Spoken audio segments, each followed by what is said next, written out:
What is going on? I know we got a lot to talk about tonight, man. I know a lot of emotions are still running pretty high after we took that ugly and embarrassing L to Jacksonville. But we're gonna try to find some positives. There was some positives, always some positives in life, right? Nothing is completely negative. So we're gonna find a couple positives, talk about some solutions, some actual solutions.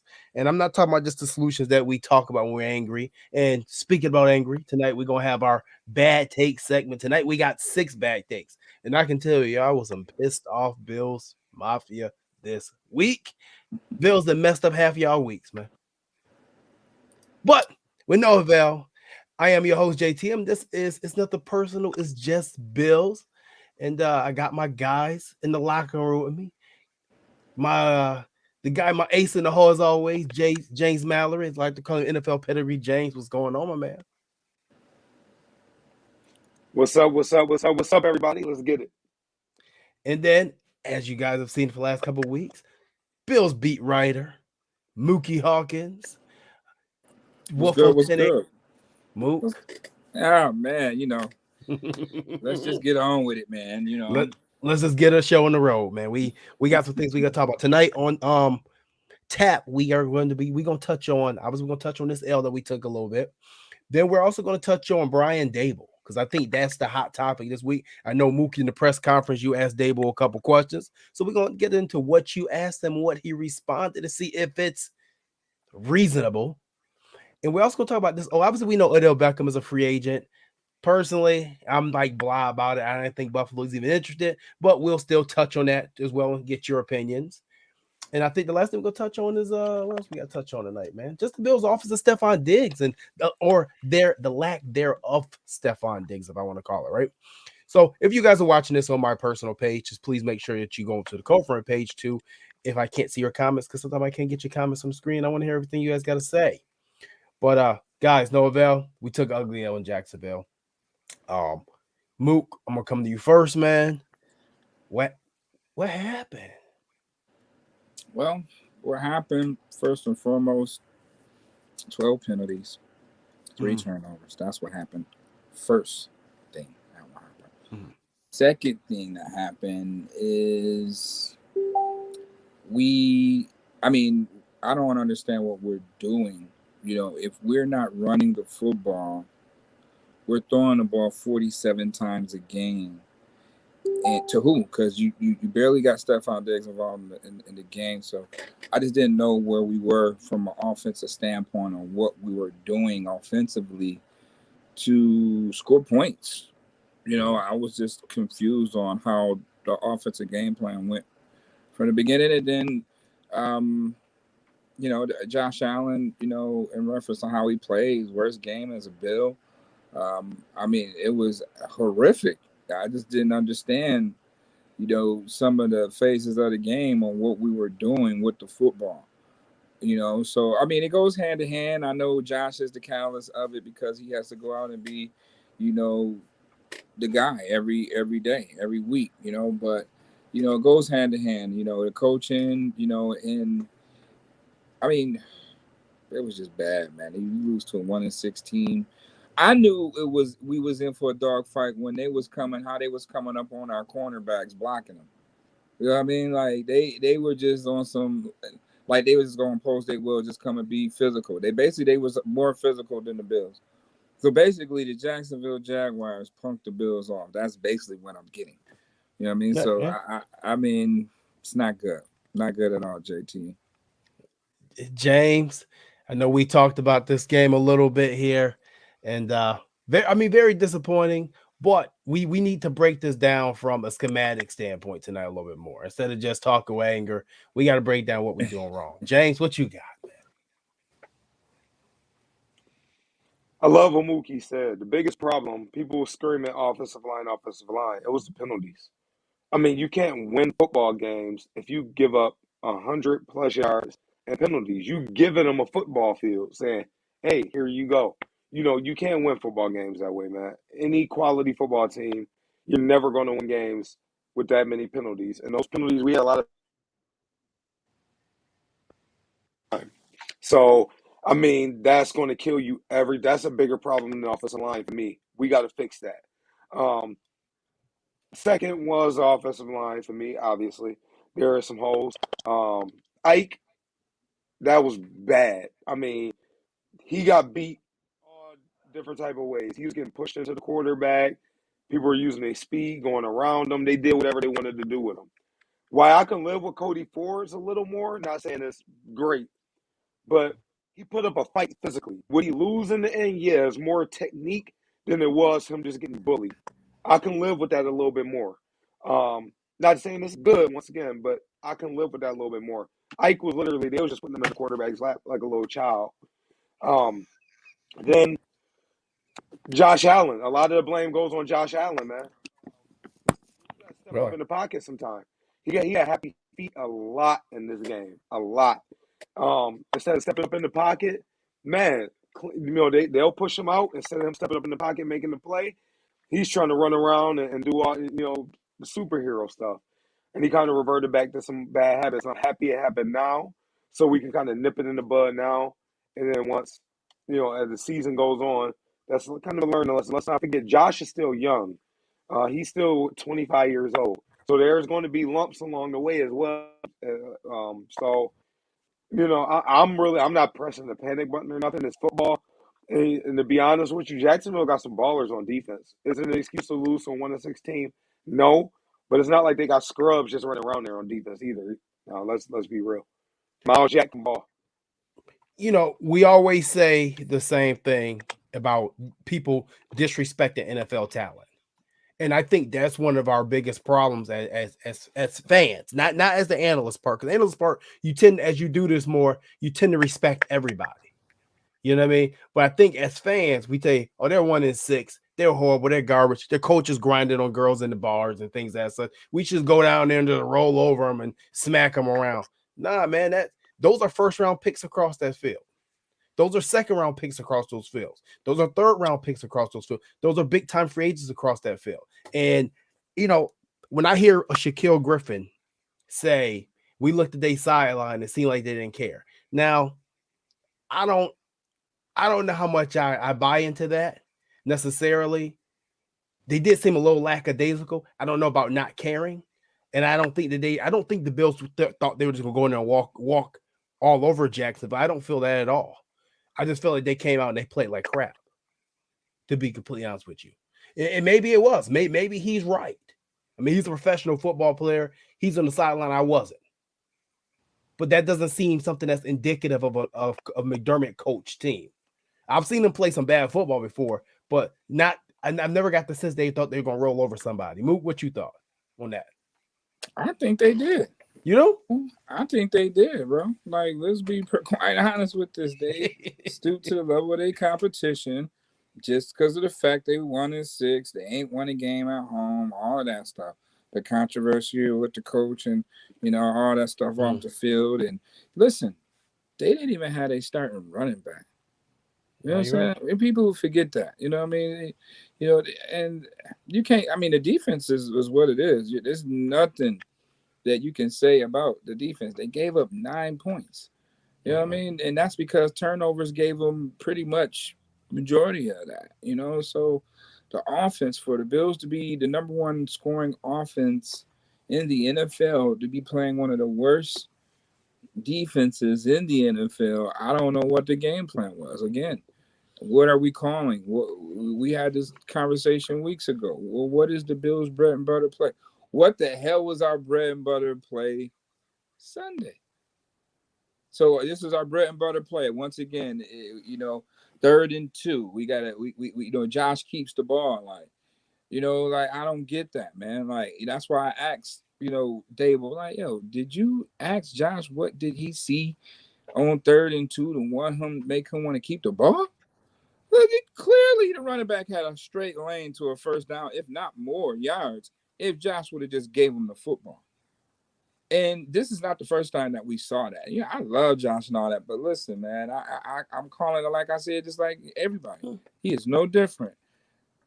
3rd and 2 teams know that Josh Allen is keeping the ball. He's our running back / quarterback. We're so one-dimensional right now offensively. The NFL is a copycat league. We have not figured out cover 2 shells since last year when we played Seattle or Tennessee. We ain't figured that one out yet. I don't understand why we're not running Stephan Diggs. Like you waited till the fourth quarter to get the man the ball.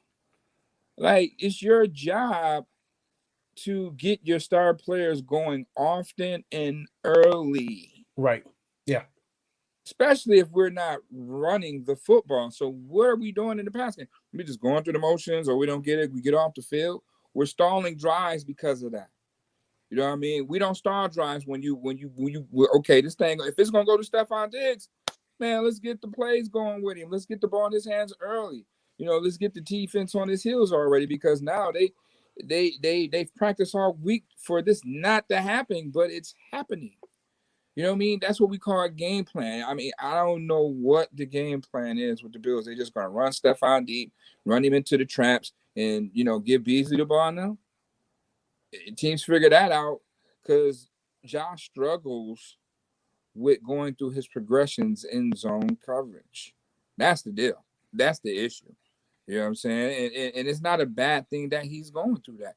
He still is learning to play this game. He's still developing himself. So this is maybe his final test. You got to be able to overcome that. The game obviously has not slowed down to him when they do that. He's a little antsy. He's trying to force things, and you see the turnovers. So what do Coach Daboll have within his creative play design to get an easier play? I mean, I don't understand how hard is it to get Stephan or Cole Beasley running mesh routes, crossing routes, stuff like that. Quick game, the same thing that you did in the fourth quarter, running the slants and all of that. Why you didn't do that in the beginning of the game? That shouldn't be desperation. You know what I'm saying? Especially when you're one of the highest scoring teams in the NFL. So that's just all that is just unacceptable. They did play down to the level of their competition. Jacksonville wanted it more, and it showed. They didn't score a point. 3 field goals. It didn't, when you look at it too, in hindsight, Coach McDermott declined that penalty for him to kick that 51-yard field goal. So maybe if he don't decline that penalty, he takes that penalty, they forced to punt, and we go to overtime instead of let it be in 9-6. Yeah, I mean a lot of interesting things from this game, and I hope that the biggest thing in this is one big learning experience for this team. And as James touched on earlier, I'd rather get this out the way in week 9 than to have this crap come up in a wild card round. Because this game reminded me a lot of that Colts game last year in the wild card. It reminded me a lot of it. Obviously our offense wasn't as putrid and our offensive line wasn't as bad, but Josh looked very similar in this game than he did that game. Our offensive line looked very similar in this game as it did that game. It's just that you really had an inept Jacksonville Jaguar team across the field whose offense and coaching is so bad that they can only muster up 9 points. And mind you, we put them in our field position with 2 ugly turnovers. Right. So, I mean, the defense I thought had a great performance. I put a post on my Facebook page that, don't include the defense. Don't include the defense in this bashing for this loss. The defense did their job. You held I don't care what team it was across the field, you held another NFL team to 9 points when you're the highest scoring offensive team in the NFL. 9 points should be a dub. I don't care if you only put up a touchdown and a field goal. That should be a dub. Simple as that. 2, once again, and I've been saying this for 2 to 3 years, Josh making bad plays to knock us out of field goal position. A couple years ago, we had Stephen Hauschka, and we were on the fringe of 52 to 53, 54-yard field goals. I'd say, okay, maybe he had to make that play. With Tyler Bass, we know anything with inside of 56, 57 yards, even possibly 57 yards, is a makeable field goal. Mm-hmm. And Josh has a habit of taking that bad sack. Or, for Christ's sake, the intentional groundings that we get when he's going down for a sack 10 yards behind the line of scrimmage. That's a very, very, very bad habit that he needs to get out of and get out of very soon, because more bad things are going to happen. Stop throwing the ball up, trying to get rid of it. Take the sack if you're taking it. And as James said earlier, at some point you have to start climbing the pocket. If you don't have nothing, sure, take the sack. But if you're taking the sack at 2 yards instead of 10 yards, that makes a big difference. James, do you want to touch on that about the climbing the pocket a little bit? Yeah, I mean, that's something that they got to drill. I mean, and then he got to get in his mind is what they call a hero, Josh. He want to save the day. Dude, just trust the fact that your teammates got your back. Eat it. That play is done. It's dead. We lose on that play. You know what I mean? Like you said, the 2-yard loss to the 2-yard loss. It's football. It happens. They're going to make their plays, but you can't make bad worse by trying to freestyle and then crazy interceptions happen, intentional groundings happen. We can't have that. So, one thing you don't want to do is get too much into his head, but at the same time, we do have to let him know, hey, we got to be smarter than that because you don't want to turn him into a robot either. Because one thing that makes him great is him being able to make plays, and you don't want to turn him into a robot. Like I said, it's a lot of Brett Favre in him, and unfortunately, as I always say with a lot of Brett Favre, you have to take the good with the bad. And sometimes over the next, and I hope it is 15 years here in Buffalo, we're gonna probably see a lot more great plays than we see bad, but sometimes we're gonna see some bad plays. We're gonna see some effort plays, some hero plays. But yeah, going back to that read option, I thought that was a defining moment in this game where that really put the nail in our coffin. At that moment, I still felt like we were going to win this football game just because Jacksonville is such a bad team offensively. They couldn't do anything. And as you can see, we even got the ball back one more drive to try. Devin Singletary was 2 yards down the field before he even realized he didn't have the ball. Seriously. He had the first down. Right. Yeah. I just don't understand. You guys would know this better than me. You said that they sat back and they played zone coverage against them, right? When you're playing zone, we have a Devin Singletary who I continue to pound the table for usage, who's more of a zone runner. No draws, no inside zone runs, really. No nothing to keep the defense on their heels just for 1 second to see if he can get yardage. We didn't even try. We came out there, and I think the last show we were on last Tuesday, I randomly said a number. I said, it doesn't matter who the running back is because we're going to come out and throw the ball 47 times, what I randomly said. I didn't say 47. That wasn't a guess or anything. It was just a random number I threw out. And what do? We came out, we threw the ball 47 times. At some point, when is Daboll going to run the ball? I don't know. I mean, I said this, was it last year? No, 2 years ago when they played Cleveland. I'm like, why are we throwing the ball when we got the lead? Like, why are we throwing 47 times when it's a close ball game? Like, this is my thing. You're missing the entire right side of your line. If you say, okay, John Feliciano, Spencer Brown, including Dawson Knox. People don't understand how bad, what's really missing is Dawson Knox because he's more of an H-back role. He is your fullback. He is your inline tight end. You can flex him out, outside. So much you could do with Dawson Knox because he's very athletic. Tommy Sweeney is more of a, is a mauler, a blocker. He's not as fast or athletic as of Dawson Knox, but I think he has better hands. But as of yet, right now, Dawson Knox has been balling up. So you miss all of that dynamic. So we're not the same team. They're backups for a reason. You know what I mean? Like, they're backups for a reason. You can't do certain things that these starters can do, So how do you fix that? How do you play those guys a little bit more to their strengths? Because obviously Cody Ford was struggling. Taven Bryan, I didn't know who he was until he got drafted from out of Florida.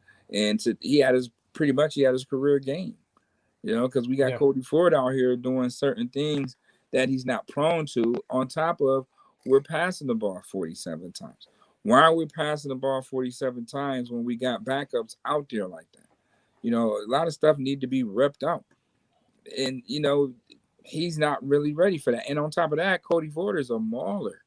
He's a run blocker. He's 6'4", 330 pounds, man. Get behind that and get you a yard. Right. That's what You Cody know? Ford is best when he's going north and south. Yeah. So I don't understand. It don't take a rocket scientist to know that the Bills basically is out of scheme when it comes to their run game. You're running zone, and we're not a zone blocking team. We got a few athletic guys, Dion, Spencer, but other than that, we're not a zone blocking team. They need to just be more just hat on a hat style blocking, downhill, run game, and then let Josh Allen, do some run action off of that. We're so one dimensional, man. It's just sticking out like a sore thumb right now, and you're losing to Jacksonville. You lose. It don't get any worse. Like, who else could you lose to? So right now we're about to play the Jets, and the Jets got a hell of a defensive line on That's the scary. road.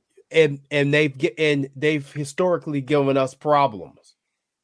And I think 3 out of the last 4 games we've had a little issue with the Jets. It's been a walkover. Quentin Williams is coming next week, so these boys better be ready. James, what in the Daboll is going on, man?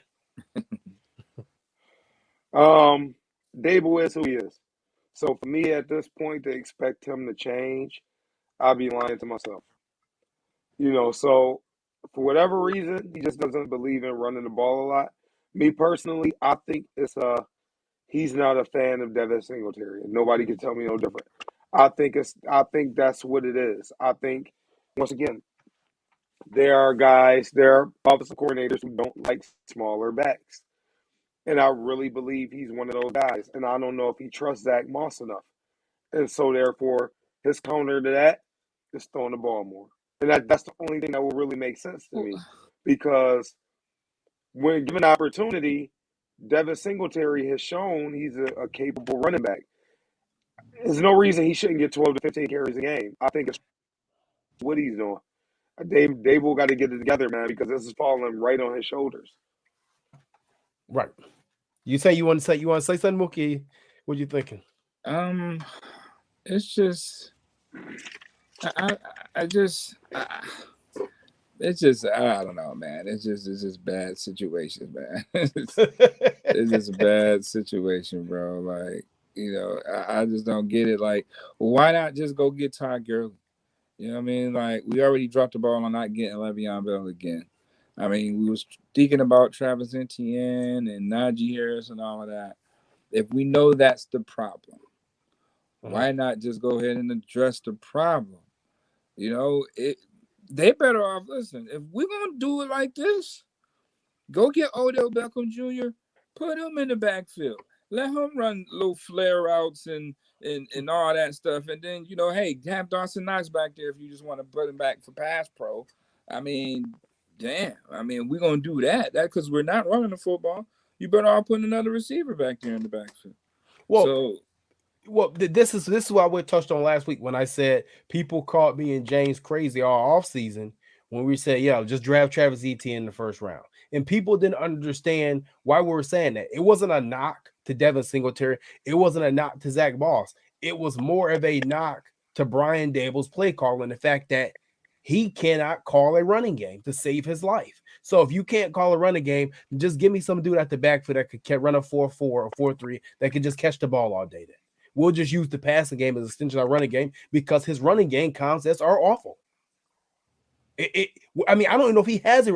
I don't even know if I can even call his running game concept a concept. It's more like me picking up a controller and pitting HB dive or inside zone on Madden or something because there's nothing schemed up at all for our running game, and it shows when we need it. Like people talk about our red zone struggles. Yeah, part of our red zone struggles is because we can't simply just run the ball inside the 5-yard line and score a touchdown. And no, I'm not going to sit here. I'm not going to make the excuse that it's Devin Singletary or Zach Moss because I fail to believe that. I think it's a load of crap. It's our play calling. It's the fact that it almost feels like we're not practicing any run plays in practice. What do we do? I mean, Mook, you done been out there some time. I mean, hell, are we just throwing balls all practice, just throwing it around the yard?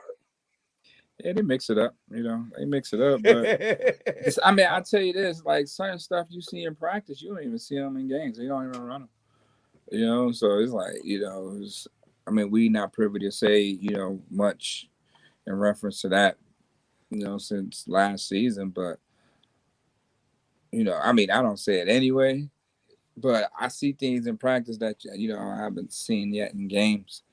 I saw it last year the same way. I saw things in practice that I didn't see in games. Plays that I saw in practice that I think that will be helpful, but Yeah. it hasn't come to fruition. So he has it. Right. We haven't seen it. I mean, they had a sound running game in Alabama that year. He was the offensive coordinator, but we know Saban was behind all of that. You know what I mean? Right. But Right. I just don't know what they could do. Let's be honest, I that mean, big backs too. yeah, they got to just Yeah, get big more, backs. just Yeah. more, just getting the 12 personnel. Let's get it down 12 personnel, 2 tight ends and 2 receivers, man, and have at it. Right. Run the football. You Like, get Spencer Brown back, you get Dawson Knox back. I mean, I think the biggest thing is like you said, reps. We're throwing the ball 40 times a game, and then we get to a game, you're like, all right, we got to switch up. We need to run this football 25 times. They ain't did that. Yeah, going into the game, I think we were ranked like 9th in the league in rushing, or 8th or 9th in rushing yards per game. But 50 of those yards come from Josh Allen. Off a scramble here, or QB power there. We giving our running backs almost a combined maybe 17, if we lucky, 17 carries a game between 2 third-round pick running backs that are both under the age of 25. That's ridiculous. That's ridiculous. That's unheard of. And I can tell you, there are some teams around this league that definitely love to have both of those backs. It's almost disgusting, man. It's disgusting. And I'm not going to talk on it too much more about Brian Dabo in the running game, but I am going to do something to let y'all get y'all rocks off in the chat. So y'all give Brian Dabo his grade for the week in the chat, and I'll put him up on the screen. If I see an A, I'll be surprised. If I see a B, I'll be surprised. It's going to be all C's, D's, and F's. You may see an F minus. I don't see a C at all. I don't see where could it be possibly be a C? I don't know. Maybe somebody typo. Where could it even be a D? Like it gotta be nothing but F plus.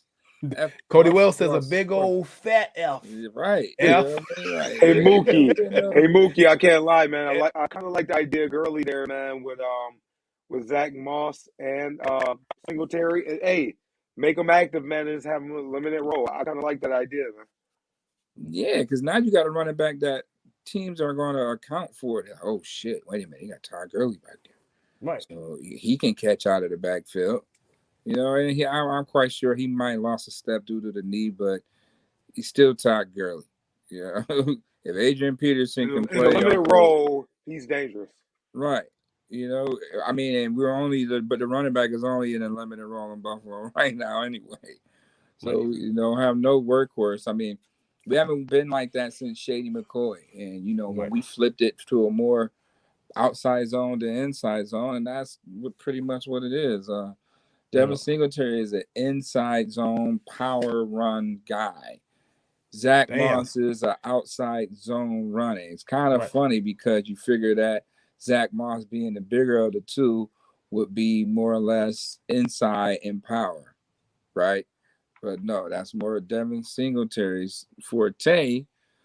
And it's just how they being used is just awful. They're not being used right. I don't care, if it's a third round, you do get what you pay for in reference to that. But I mean, if we're gonna do this, play Breida. Like, if we're gonna do that, play. Like, he's more faster. Man, we gotta find somebody. I mean, we activating all these defensive linemen. I mean, somebody can sit out 1 week while we have all 3 of those guys. I mean, but you got Zach out now, so Breida might be. Well, listen, and I mean, Zach. I talked to Zach earlier this week. He said he's fine, so we'll see if that's. He said he's good. He said he have no problems. So we'll see if that's the case moving forward. But That's my hope. And we just talked about it last week. I called James this week and I said, remember last week on the show, I said, not carrying those 3 running backs. At some point, somebody's going to get hurt. And we're not going to have that third back on the roster. And then, boom. I'm sorry. If y'all want to call me a jinx, call me a jinx. I don't give a damn. But I said it was going to happen. And then, boom, the very next week, here it is. It happens. Just like that. And now you have to use Devin Singletary. Then, at the end of the game, you give Devin two catches. He makes something happen. The most offense we'd have had almost all day. And besides that, then you started forcing the issue to Stephan Diggs. And something happened. Wow. Such a surprise getting the ball in Stephan Diggs' hand, Devin Singletary's hand, that something happened. It only been happened with Devin since he came into the league. Every time he touched the ball, it's a chance something can happen. And guess what? Something happened, and we don't see Devin again for 2 quarters or 2 games. It's crazy, man. I don't get it. And you know what? Someone said something in the chat, and I'm gonna say, you know what? You're damn right. Kenny Riggleman. There is a reason Daboll sucked everywhere. He was an OC before Josh Allen because Josh bails him out and make him look better than he is. And you know what? I'm gonna bring up an interesting tidbit here.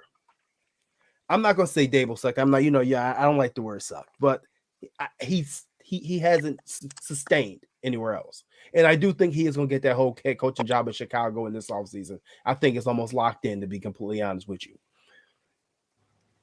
Franchise quarterbacks, if they stay on a team for 15 years, I was just thinking in my head the other day, they normally get at least 3 OCs a head coaching job. I was thinking about Tom Brady, right?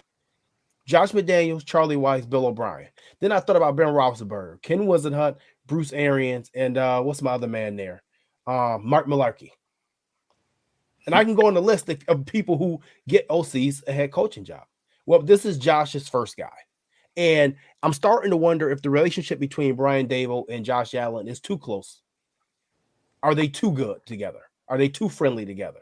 Because Daboll's relying on this kid way too much. The fact that he's not relying on anybody else. Josh is kind of like, it's big unk right there. You know what I mean? They do have a great relationship due to the fact that, hey, that's my franchise quarterback. I brought him in, in there as a rookie, a young rookie. Now he's 25 years old. So it's kind of like that relationship is totally different. You know what I mean? We have no choice but to talk to each other, see each other, know each other's families. Like that, they're probably more closer than anyone as far as on the team. You know what I mean? Due to the fact of what their titles are. So, that's kind of like Josh is his stepson, basically. Yeah, pretty much, yeah. Basically his stepson is beyond big unk. That's like, his stepson. No pun intended to Mr. Right. Allen, but I'm just wondering, and I want you to touch on this, James. I just wonder, we always hear about the statement writer's block, right? That writers get. I wonder if he's getting play caller's block because he's just ready for a head coaching job. I don't think he thought he would be an OC this year. I think he thought he was going to be a head coach somewhere, and now he's not. And I'm not saying he's throwing the towel. He doesn't care. Please don't misintend what I'm saying here. That's not what I'm saying. I'm just saying if he's just like, man, I just want to be a head coach. What do you think, James? And then we're going to get the quick takes. I mean, bad takes. Sorry, not quick takes. Yeah, not really. I mean, I think if you look at the last 3 seasons, there's always a 3-game patch these Bills teams where they just look terrible. It was 2 years ago we got blown out 2 out of 3 weeks, like blown out. So it's always a rough 3-game patch for this team. Think about it. We're usually right in the middle of the season. It's like a real rough patch we hit, and we don't play that well. So I think it's probably just a little patch. And honestly, I've been pounding the table for 2 years now for Ken Dorsey to get the OC job. I've been waiting on Dabo to get opportunity because I think Ken Dorsey is going to be a phenomenal OC. That his football mind is crazy. From just people I've heard and talked to, even before he was with Buffalo. And don't forget, he interviewed for the OC job before we hired Daboll. Don't forget that either. When he took that job in Carolina, he went to Carolina. He did interview for the OC job here before. Right. No, I'm sorry. I'm just laughing at this comment, man. I'm not going to read it out loud. You guys can read yourselves, but I mean, come on. I ain't gonna read it because we do have an audio Right, part right, of this right. There's no podcast, but guarantee, man. Right. Joey, That's what I'm saying. He ain't never lied, Joey. Just right? like that. Oh man, if you guys are listening to this audio tomorrow or the next few days, just go back and catch the show on Facebook and click on 36 minutes, man. You'll see the comment that's on the screen. I concur, Joey. But no, I mean, enough of Brian Daboll. I've seen him get F's this week, F minus. I even see somebody give him an L and a Z for a grade in this chat tonight. So people are not too happy with him. But yeah, I think Ken Dorsey. I think we all realize Ken Dorsey's the OC waiting, and Josh Allen is going to be Ken Dorsey's key to his head coaching job too in the future. How fast it comes, we don't know. Teams are hiring younger and younger with less experience. You've seen it with Kevin Stefanski and Matt LaFleur and different people like that. So we'll see how long it is. But hopefully Brian Day will get that Bear job because I do think that this team needs an infusion of something a little bit different. And if you ask me what I think Ken Dorsey is going to bring more than Brian Daboll at this point, I think it's just going to be balance. And someone asked me, why do you think he'll bring balance? Because if you go back to his career, Ken Dorsey could not play the quarterback position at the University of Miami or in the NFL without balance because he wasn't that type of quarterback. So moving on, it is that time we're we're more than our 20-minute mark that we usually for bad takes, but today is bad takes, and we have six. One, two, three. I got six of them today because obviously if they take an L, you're gonna have more bad takes. So it is time for your Tuesday touchdown bad takes. So let's get this party started quickly. All right. Let's get this party started, right? First bad take here of the night is McDermott losing the respect of his team with all these penalties? So if the penalties are indicative, this locker room no longer likes head coach Sean McDermott. Mm-hmm. All right. Lost the locker room. Just look at the penalties. Lost locker room. Lost Jacksonville. Lost locker room. Season over. Bad take number 2. This is in a response to Jake Kumaro getting on IR COVID list. All right. It's a shame that once he finally caught something, it was COVID instead of football. That's just mean. that is really mean. Shots okay. Fired, baby. Shots fired. Told you, man. Bill's Mafia was really upset about this one this week. Okay, bad take number 3 is also in response to Jake Kumaro going on the COVID list. That's a shame. He's been such a major moving part in Daboll's powerful, intricate, disciplined, well-oiled machine of an offense. Hopefully, it's a short isolation with the deadly virus.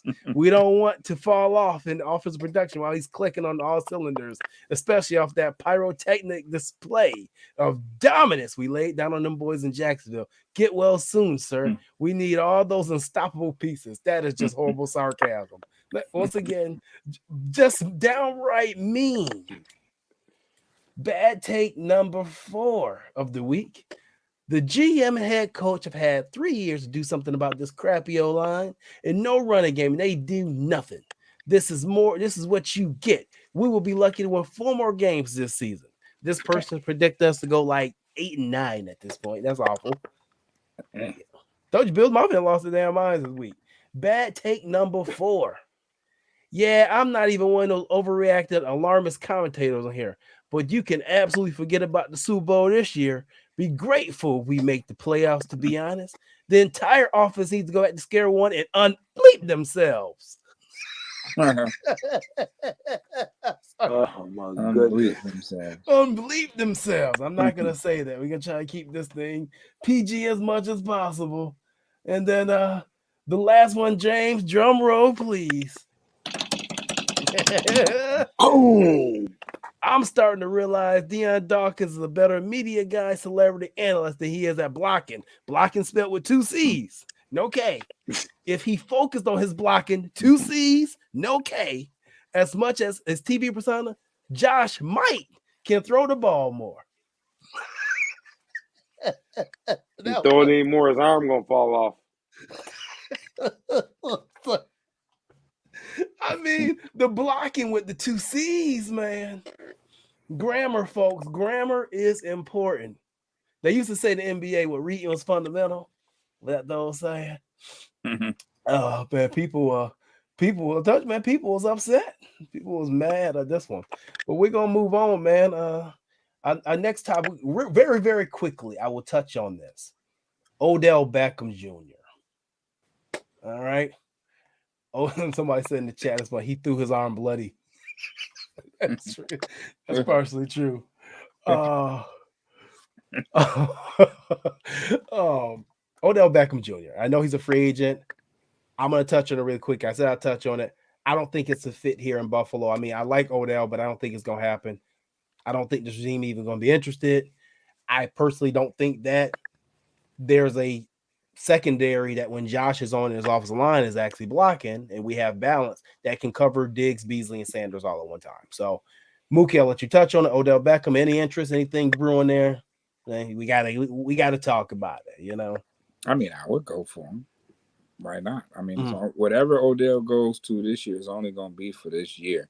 He's Mm-hmm. going to become a free agent again. So, he's going to go to a contender team. There's been a lot of rumors between Seattle, New Orleans, Tampa, Green Bay.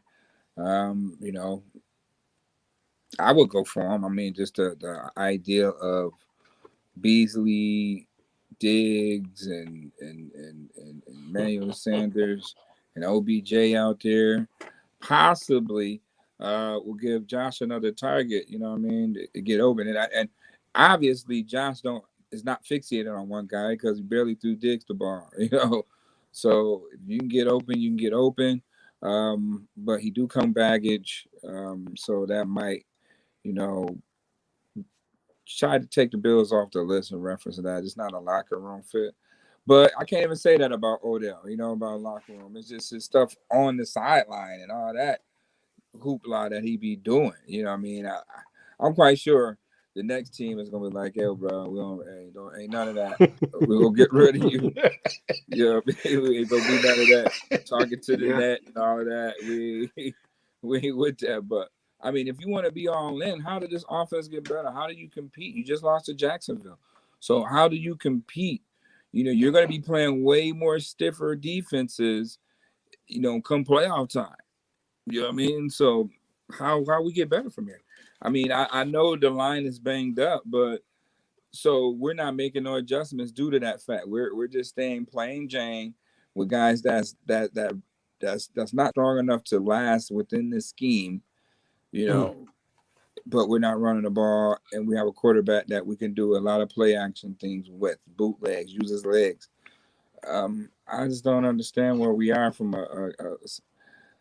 what's our bread and butter? We don't have those specific. They're just he's failing right now. Like he's just not answering the bell. Cover two shell. How do you beat cover two shell? He should know how to be cover two shell right now. Explain, how do you beat cover two shell? You just gotta do everything underneath. I mean, you gotta take what they give you, but you gotta get it to your playmakers. Don't just do it and it's designed for Cole Beasley to get 14 targets now. No, move him around. Take Cole Beasley out, put somebody else in, and let Diggs be the slot. You gotta move these guys around to make plays. You gotta move your players around to make plays. I'm trying to win the game. So if I got a guy like Stephan Diggs out there and Cole Beasley, I'm gonna see how they're gonna how they plan these guys. If I move Stephan Diggs, it's all about Stephan Diggs because we pass the ball, and he's basically the running back of the passing game. So I got to get him the football, and then Sanders, Beasley, Knox, in that order. But I got to get Stephan Diggs the ball. So what is my job to create these plays to get him open, to get him going? We're not just going to just let him just play into the defense hands and he's not a factor, because he's going to get frustrated and then he's going to show you his Odell Beckham side. You know what I mean? So you got to keep everybody happy. And then he looking at himself too, like, damn, we about to lose to Jacksonville. I only got 2 catches. And you know what? Actually, if you bring up a stat, I have an interesting tidbit. My guy Mud Dog here, be going into that game, out of 32 teams, Buffalo was ranked 19th in pre-snap motion. We only motioned 12.9% of the time. So, and I think, and that's something that we've talked about in the last couple of years about the lack of creativity and moving people around to create mismatches for your quarterback. So, Right. James, what do you got? Abby, quickly on Odell Beckham. Then we're gonna get into our last topic of the night. Are the Bills getting Stephan Diggs involved enough? I don't think they're getting him involved enough early because I think he No, ended no. with 6 for Before you go there, 85. I mean, I Beckham. think. Wait, Beckham first. Beckham first. I just want to get your take on Beckham. Then you can transfer right Oh, over. my bad. No, you good. You good. Okay, my bad. So, in regards to Odell Beckham, I just don't think it's a fit. Would I love to have him here? Yeah, definitely. But I think it would be a problem with he want more targets. Yeah. Obviously, I just don't think it's a ton of targets here because I mean, let's be real. Manuel Sanders and Beasley are going to get their touches. Those dudes get open. They're technicians, man. Them dudes get open.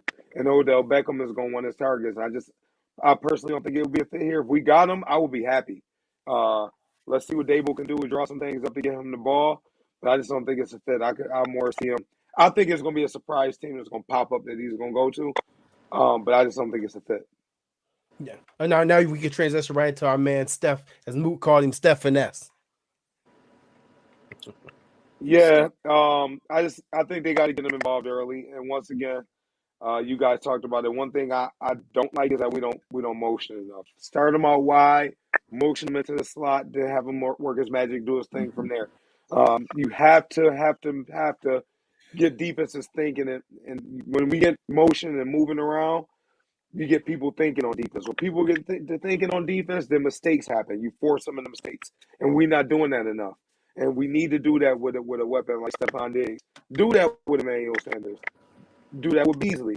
I think we got to put some more motion out the running back a little bit. You want to have Singletary just run over to the corner and stand there and wait for the ball to be thrown. Motion him out to the third man in, and then have him run out there and stand up. I mean, just get some motions and get things Yeah. involved. And but we got to get Diggs involved a little bit earlier, sooner. I just think that we're doing a good job of that. Right, we're not doing a good job of that right now. Yeah, I've noticed that from game one. It seems like we've had our trouble getting him involved at the beginning of the game. At the Jacksonville in the fourth quarter, it seemed like we had that urgency to get Steph the ball and coincided with moving the ball down the field. I think if I have to agree with you, James, and we're gonna move over to Mook, that if we get him involved early, it's gonna make everything easier for everybody else. You'll get him his targets in the beginning. Maybe get him a quick screen, bubble screen in the beginning of the game. Maybe him a slant. I felt like we did that last season, and that's what helped us. Getting him involved early and then catching him late again after we got to Beasley. But Mook, Stephan S, I mean, are we getting him enough targets early? No. Gotta get him. He should be the first guy touching the football. If we're not running the football, then he should be the first guy to touch the football. Give him a stand up. Get him going. I don't care. Get him going. Isolate him. Move him in motion. Do some orbit motions. He's a dynamic player. All right. You can run him in motion and then orbit back and fake it, give it to the running back or pull it and hit him on a bubble. That's going to open up so many other things underneath. You got to be able to be creative underneath because that's what they're giving you in cover to shell. Anything underneath. So you got to be creative underneath and get the ball in your playmaker's hands. Stop sticking him out on the outside where he can get doubled and be bracketed. And if he's bracketed, then basically they're just bracketing just based upon what they watched on film, and we didn't do anything different. We didn't change that, So we just gotta phone ring always ringing. They gotta figure that out, and I don't understand why it's taking so damn long to figure out draw, screen, slants. What the Bills did with Stephan Diggs in that last drive right there is what they need to be doing in the beginning of the game with him. Period. Correct. I agree. And I mean, I at first I'm like, well, maybe the defense is doing something to take him out the game. But we're at game 8. We just finished game 8, and I don't see the urgency to get Stephan Diggs involved in the game like we did last year. when he got here, it's like, all right, we're gonna make sure he's happy. We're gonna give him a little contract extension. We're gonna make him a little bit more money, and we're gonna give him the ball to make sure um that he's happy now, and we know he's our number one. I don't feel that way. I felt like we're trying to share the ball way too much. Get Steph the ball first. I got a couple. I know we got a couple questions here. We'll take 3. I know my man Cody Wells asked a question earlier, so I'm gonna get back to his. And let's see. Let's see if we have any questions here. And I got you, Cody. I'm gonna go scroll back up, and we will ask because he had a good, very, very good question earlier. Let's see here. Oh no, that's hello. How are you guys? That's not okay. Do you think that your buying time was off with Devin and Moss till they get their guy, whoever it is? At this point, yeah. Yeah. I mean, that would be the only thing. I mean, but who's in the draft this year? You know, so if he's not there, you gotta go look elsewhere. I think I don't know. I just don't understand. You know, sometimes you gotta stack the deck a little bit. You know what I mean? That's why that's how you win the Super Bowl. You gotta stack the deck. You look at the teams, you look at the Dallas Cowboys, you look at the San Francisco 49ers, they're stacking the deck and they don't care. You know what I mean? They're trying to position themselves to be Super Bowl ready. You know, so we got to position ourselves to be Super Bowl ready. We have the same. Well, I can't say that. We have just about the same guys we had on the roster last year. We got Emmanuel Sanders now. So is Emmanuel Sanders it?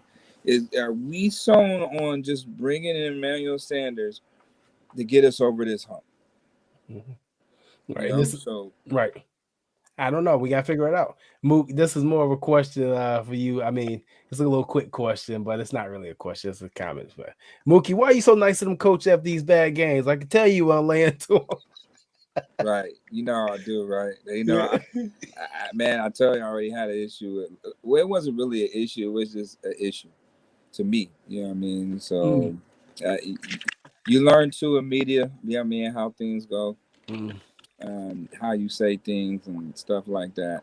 So I gotta be more creative on getting my point across, and you know, without laying into them. Right. All right, James, I'm gonna let you take this one. Jamie asked, why don't we rotate in Gabe Davis more? I know we talking about Diggs, but I like to see Davis also. That's a good question. I just don't know if he's reliable right now. When you compare it to what you got when you're rolling out Beasley, Diggs, Emmanuel Sanders. I mean, look at that pass that he dropped. That pass, that was a huge play, man. That dude could have caught that. I believe it was 3rd and 7. You catch that pass, man. Huge play. He turned up. He get 10 to 12 more yards just running after the catch, and he dropped it. I just don't know if he's reliable. I'm starting to lose a little confidence in him myself. I expect him to make a bigger leap this year. He just hasn't. Yeah.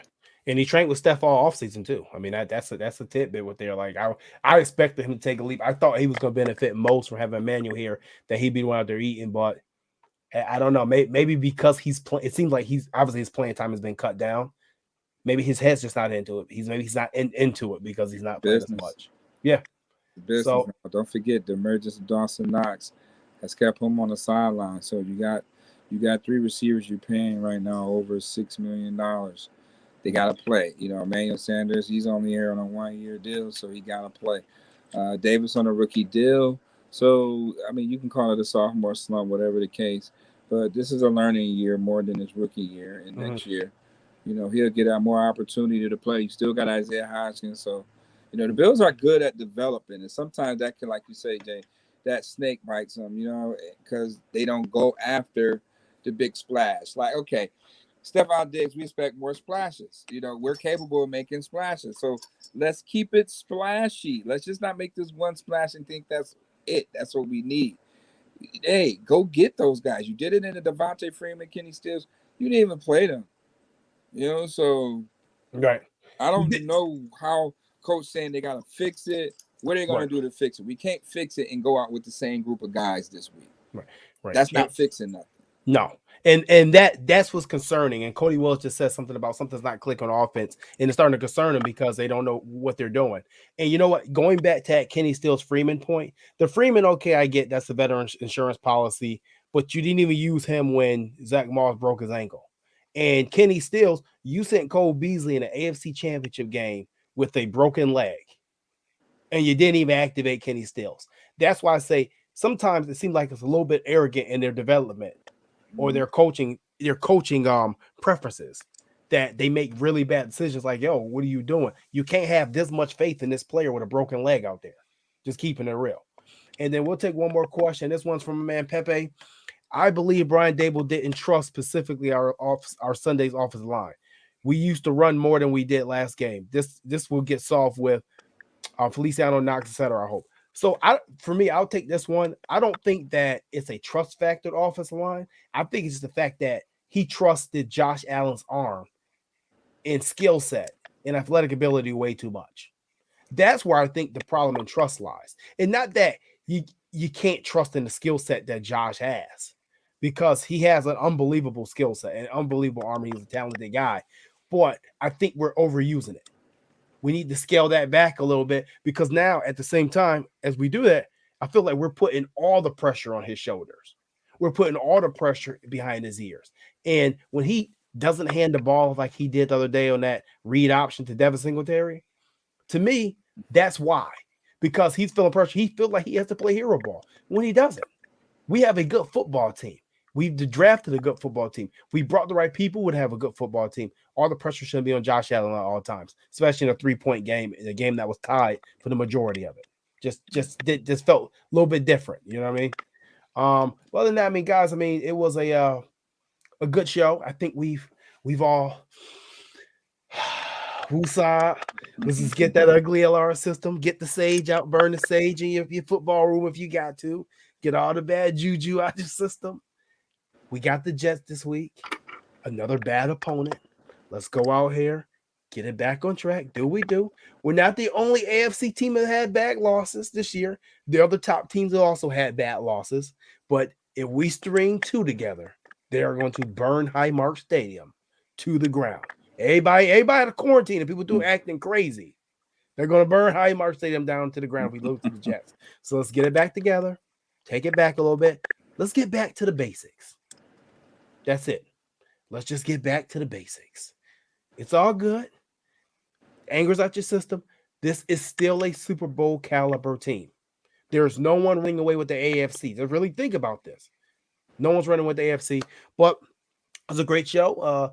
I want to thank my guests for coming into the locker room tonight. My man James Mal, JMal2 of Twitter. You can follow him. My man Mookie Hawkins, Bills beat reporter, Wolfo 1080. You gentlemen, guys, Mook, you got anything going on, man, in your future? What you got anything? What's going on, man?